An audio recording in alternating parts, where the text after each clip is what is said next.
Gravado nos corridos estúdios da Unigran, direto de Dourados, interior do Mato Grosso do Sul. A cidade que aguarda ansiosamente a volta dos bingos para poder usar o estádio Douradão. Eu sou Fabrício Brau e em terra de cego, quem tem um olho é caolho.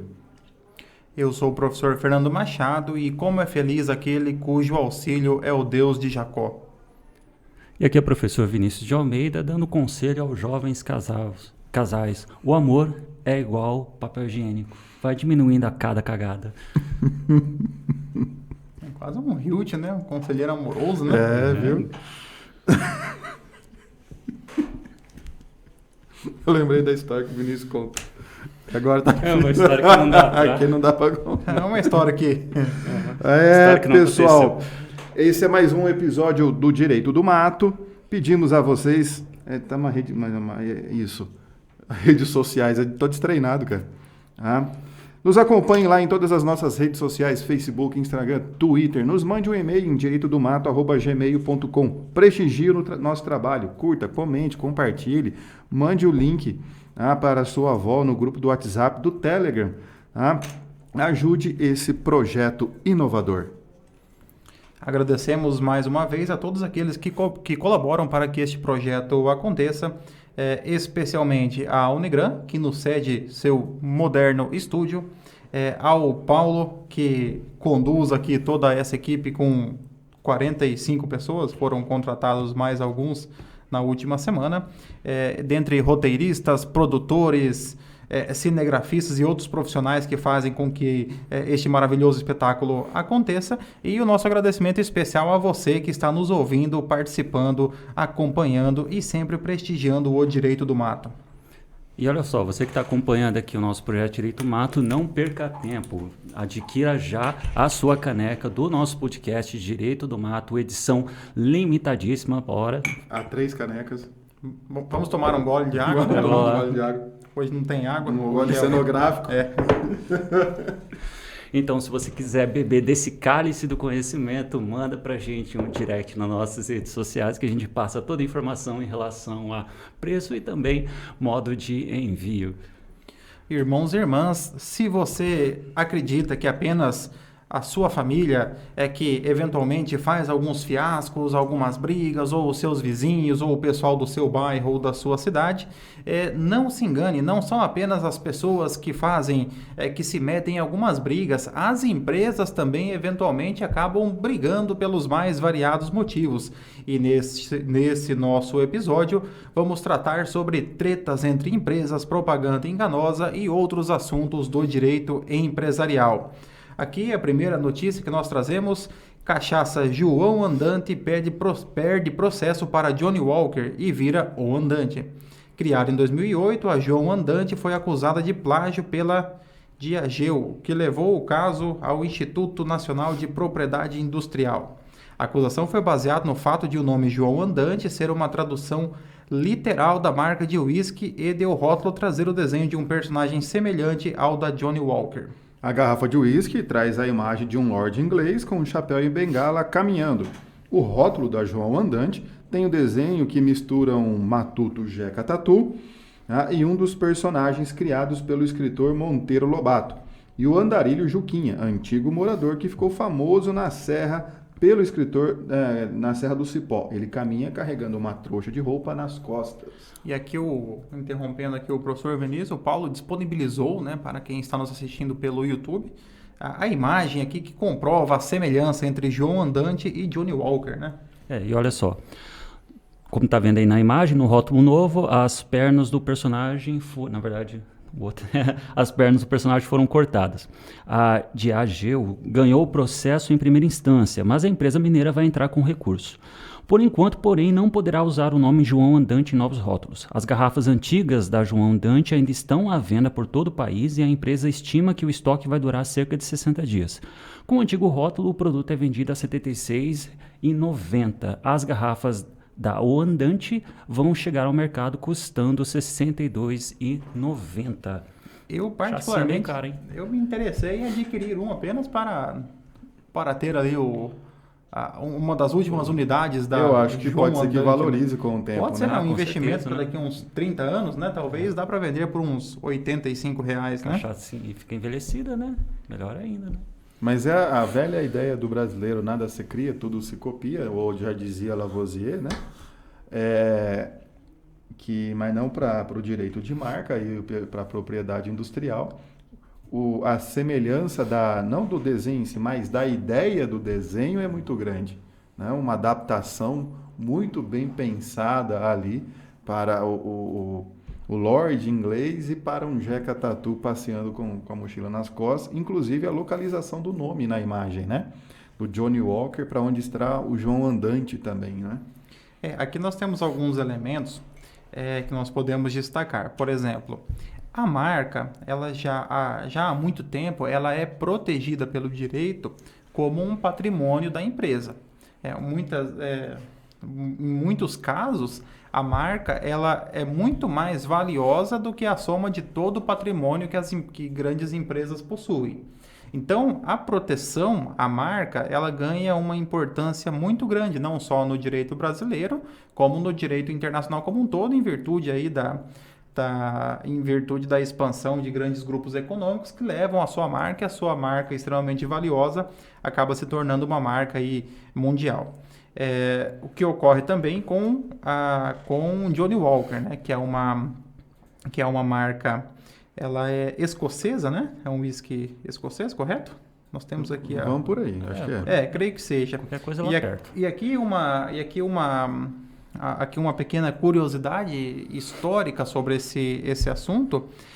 Johnny Walker passou a utilizar as garrafas quadradas para facilitar o transporte do whisky. Então, foi uma inovação da empresa que permitia com que o whisky chegasse de navio, por exemplo, aos mercados consumidores da Ásia e das Américas, uma vez que o whisky era envasado em garrafas redondas, elas ocupavam mais espaço e se quebravam com mais facilidade.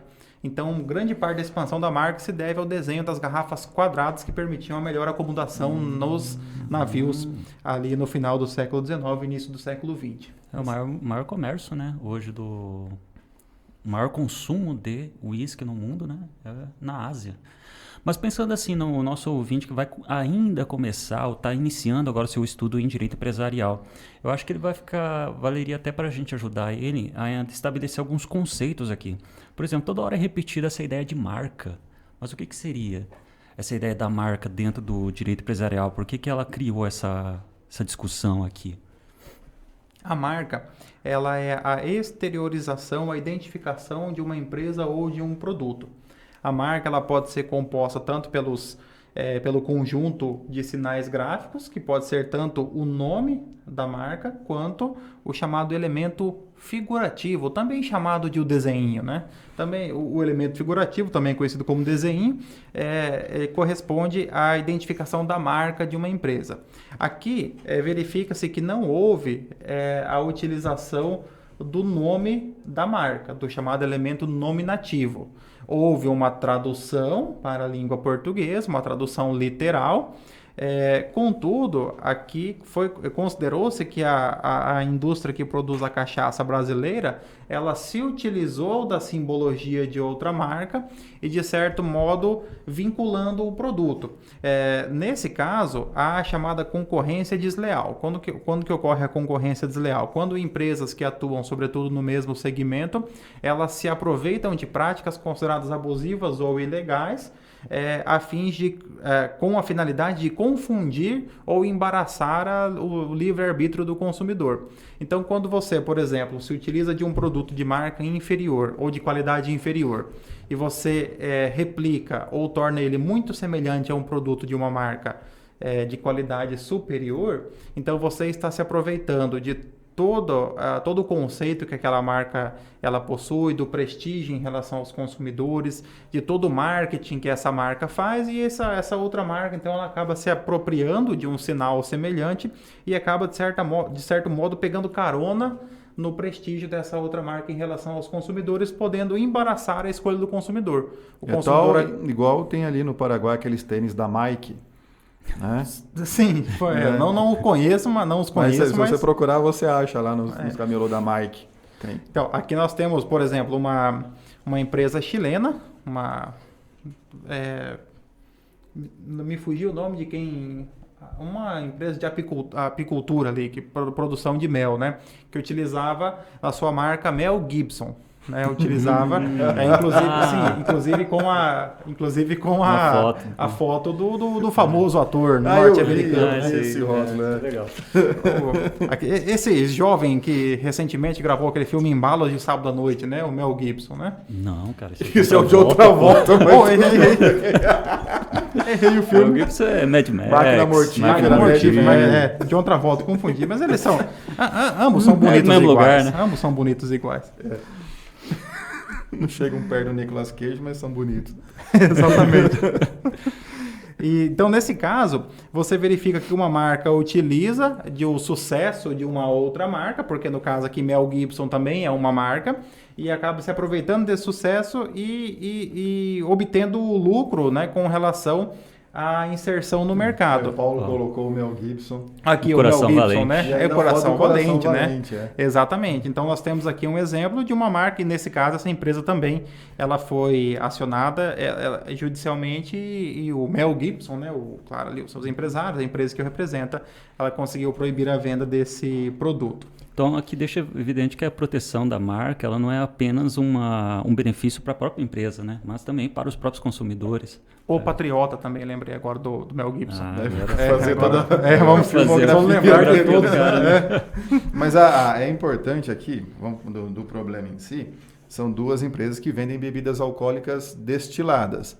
Então, cachaça e uísque. São bebidas diferentes. Mas é uma cachaça num valor aqui que não é, você não compra na baquinha ali de 3, 4 reais, então ela vai sair por 60, 70 reais uma garrafa, então é próximo do que custaria um Johnny Head ali, mais ou menos, e aí a pessoa pode olhar e falar, opa, Johnny Walker está entrando no mercado de cachaças aqui no Brasil também, dada a semelhança. Eu acredito que a empresa brasileira, a cachaçaria que fabrica, ela pode colocar todas as desculpas aqui, que não tem nada a ver, ela nunca pensou nisso, ela usou o capial lá de Minas Gerais, que andava pela região e ficou famoso, mas as semelhanças colocadas lado a lado, elas são gigantescas, então isso mostra realmente alguém querendo pegar carona numa marca já consolidada mundialmente, e aí nesse sentido é possível proteger, porque a marca é uma criação, né, para um produto, para que esse produto se torne conhecido e haja a vinculação direta já daquele desenho, daquela imagem, com aquele nome, com o produto que vende. Então, basta assim, você sabe qual que é o produto que vende ali. Então, bastante interessante. Aqui também uma coisa importante é o papel da INPI dentro dessa história. Não apenas ela analisar de forma administrativa em relação a esse caso aqui, mas também a sua importância na proteção da marca. Até porque é lá que é feito, né? Se não me falha a memória, o registro. Isso, você faz o registro da marca, inclusive há uma triagem prévia do registro da marca, se não tem elementos que possam se confundir com outras marcas, etc. Se não é um nome comum, você querer, por exemplo, para você vender linguiça, você querer colocar como nome da linguiça. Então, eu falo, não, isso aqui é um nome comum, que não se confunde com o próprio nome do produto em si. Você tem que ter elementos que distingam, né? Aqui um outro ponto importante também é que no processo de registro das marcas no INPE, que é uma autarquia que no Brasil ela é responsável pelo registro das marcas e proteção aqui desse patrimônio intelectual das empresas, patrimônio imaterial das empresas, né? Os processos eles são públicos e é possível que outras marcas apresentem a petição de oposição. Por exemplo, ela verifica que essa empresa aqui ela está violando a minha marca por esses... E aí, inclusive, sendo deferida essa petição, sendo procedente essa petição de oposição, ela acaba impedindo o registro da outra marca. E aqui também tem um plus que não tem como se negar. Johnny Walker ele é considerado, inclusive dentro do direito empresarial, como uma marca notória. E aí o Brasil ele faz parte da Convenção de Paris, né, se não me falha a memória, onde até ele vai dizer que nos casos de marca notória, com com essa visibilidade internacional, ele até dispensa, por exemplo, o registro no IPI. As marcas notórias, né, elas não precisam de fazer registro em cada país que elas estão entrando, porque elas são mundialmente conhecidas. Teve muita questão no começo da internet de várias pessoas registrando domínios de marcas notórias para depois querer vender, né? Algumas marcas, dependendo do preço, compravam porque era mais barato do que uma briga judicial, né? Não, quanto que é? Outros ficaram muito gananciosos, aí entra com a questão judicial na hora, resgata o domínio porque sabe que é uma marca notória. Então esse foi um movimento bastante utilizado. De um jeito ou de outro, uma coisa é certa. O João Andante agora vai virar item de colecionador.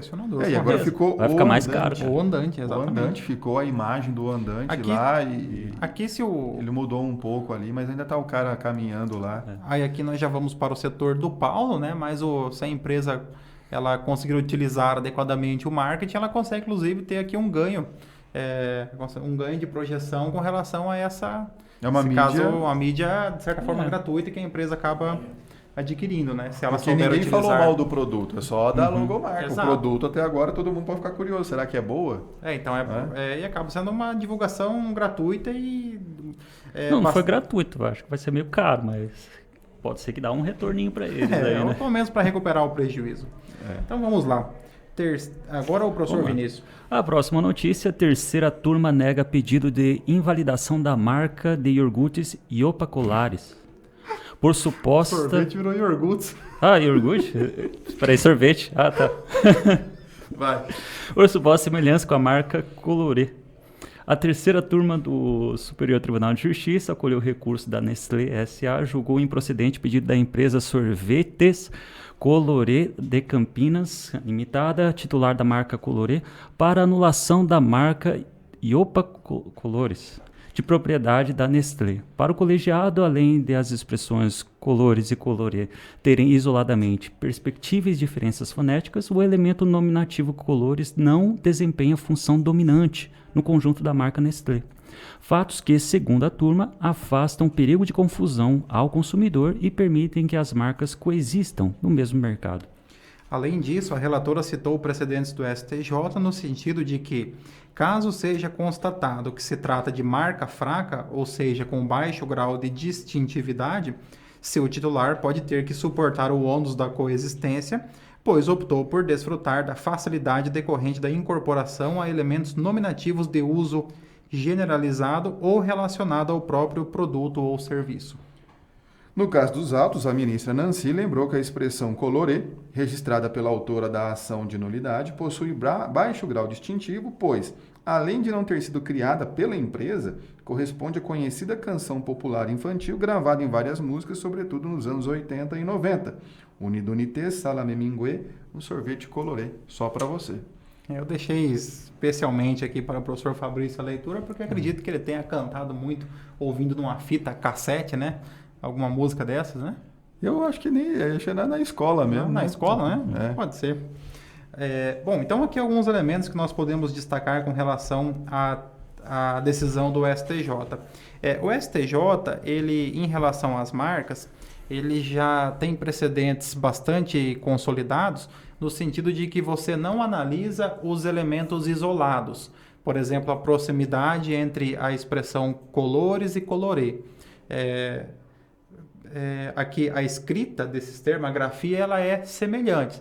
Contudo, que o STJ, ele verifica que há uma diferença fonética, então, entre colores e colorê, o que já por si só já traria um grau de diferenciação.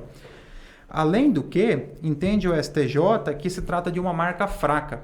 Uma marca fraca é uma marca que ela é dotada de pouca criatividade e que ela pode ser facilmente ligada a um produto, a um serviço, de modo que, ao se optar por uma marca como essa, necessariamente aquele que optou, ele é obrigado a coexistir com outras marcas semelhantes.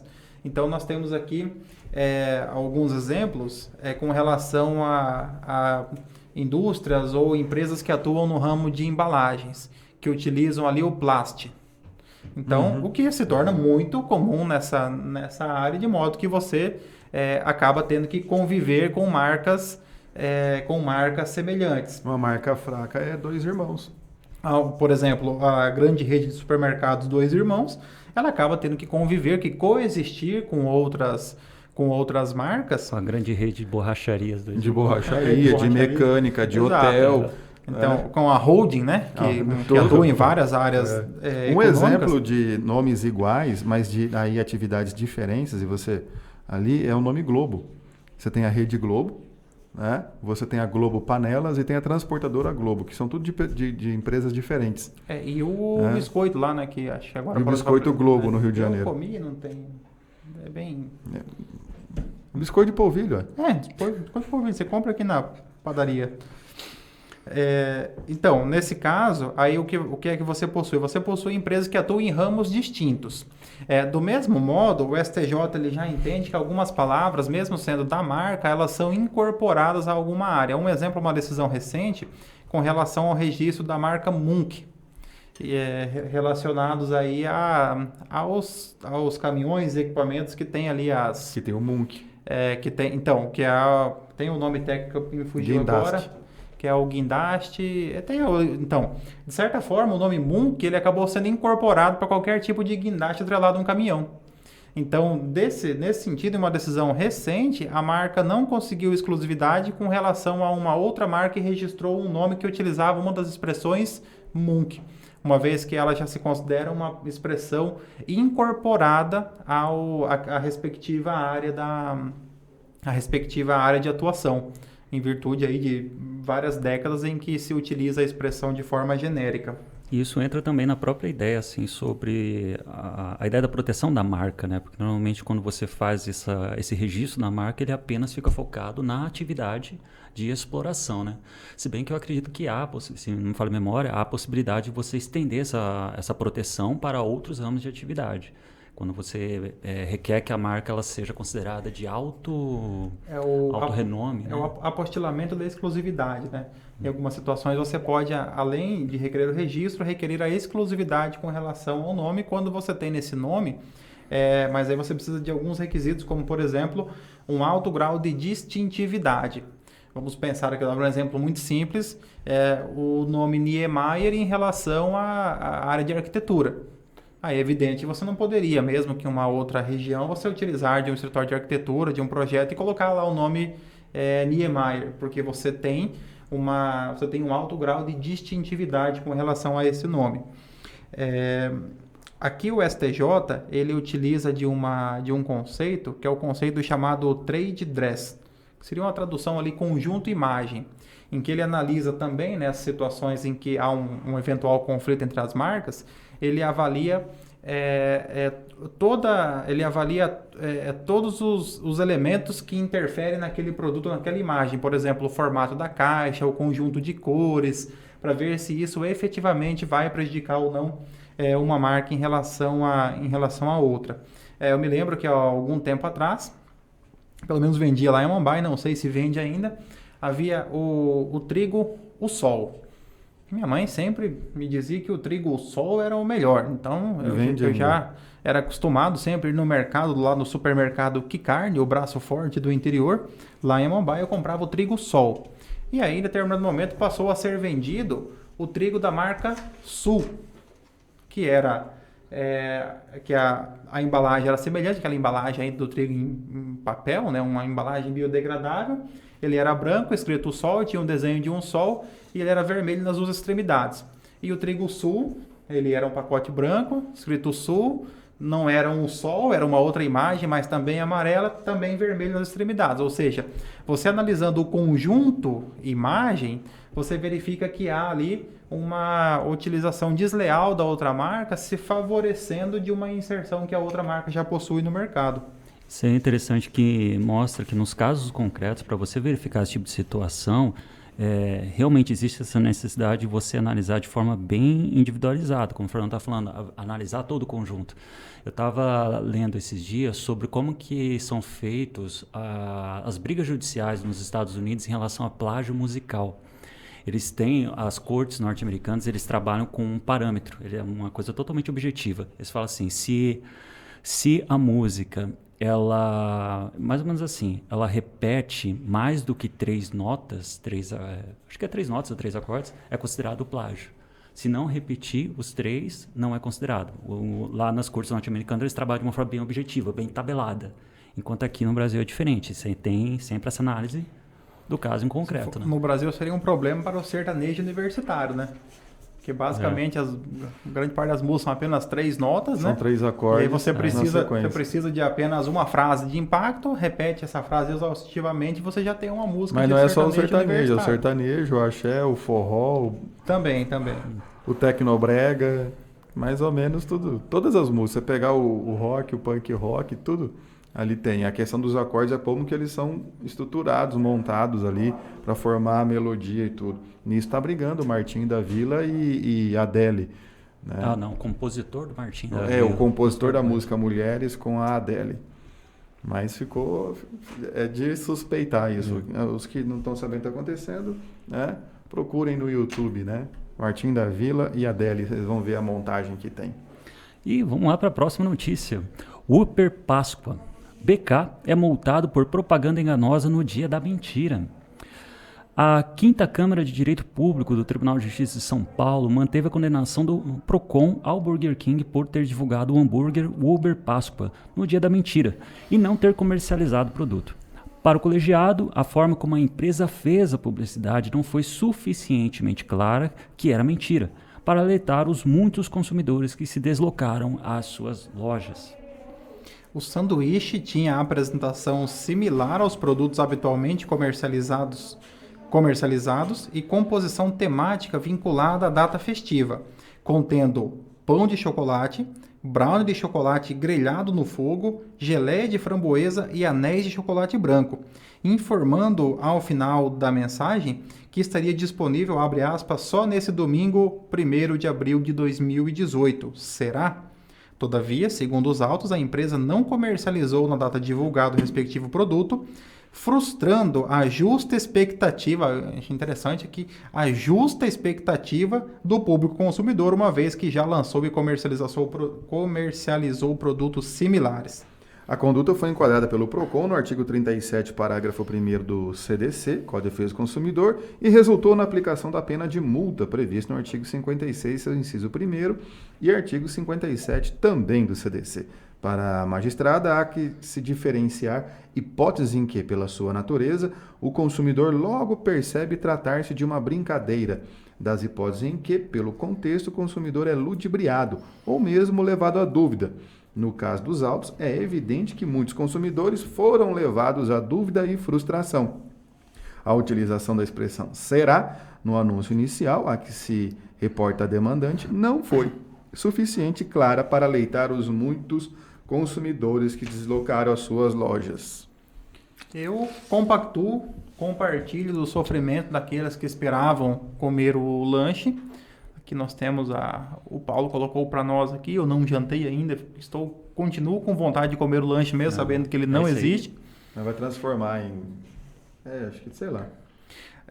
E eu compartilho aqui porque essa justa expectativa foi frustrada. A marca comercializou, ofereceu o produto, deu a entender que ele poderia ser vendido. É uma marca que realiza vários eventos similares, com ofertas de produtos pontuais, sempre buscando assim, a projeção das suas lojas, e que nesse caso aqui não passou de uma brincadeira.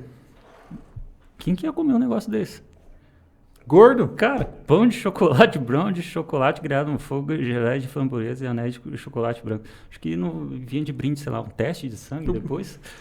Não, teste de glicemia. O pessoal compra aqueles ovos de Páscoa, que é o ovo de Páscoa, com brigadeiro, com beijinho, com mais não sei o quê, com mais Nutella, com pá. Ovo aberto, né? É doce em cima de doce. Eu, como um representante da classe dos que estão com o IMC destacado, né? Eu estou junto, somos todos PROCON de São Paulo que multou aqui o BK. A finalidade, eu acho que, da intervenção do PROCON nessa multa é que certamente essa promoção, eu não lembro dela também, ela criou um alvoroço e provavelmente no dia da mentira, o famoso 1º de abril, que era o dia da mentira, o pessoal se deslocou até lá. Cadê a promoção? Os atendentes falando que era uma brincadeira e etc. As pessoas se sentiram ludibriadas, enganadas. Pode ter tido várias reclamações, inclusive no saque e tudo mais, o que motivou o PROCON a tomar essa questão da publicidade enganosa. Porque se ninguém tivesse reclamado, aconteceu, foi lá e tal. E muitas dessas pessoas, aqui que eu verifico a possibilidade de uma propaganda enganosa, muitas dessas pessoas acabaram eventualmente se dirigindo até a loja, ficaram na fila, quando chegou a vez delas, não havia ali o sanduíche, o Upper Páscoa, elas acabaram comprando outros produtos.